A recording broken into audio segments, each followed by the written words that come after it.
কনক দুর্গা মন্দির থেকে বেরিয়ে আমরা গেছিলাম এই পার্কটায়। তো এটা অ্যাকচুয়ালি চিড়িয়াখানা।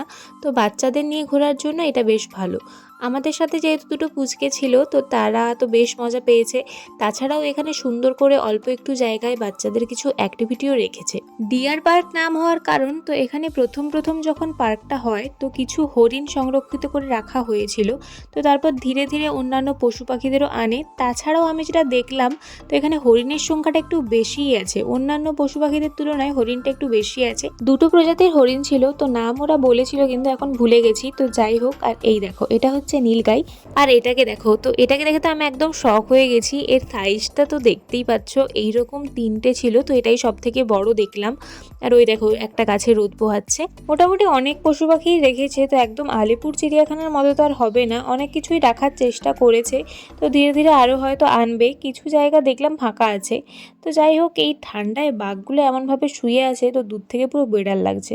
আর পার্কটা কিন্তু অনেক বড়, তো ঘুরতে ঘুরতে কিন্তু পা ব্যথা হয়ে যেতে পারে।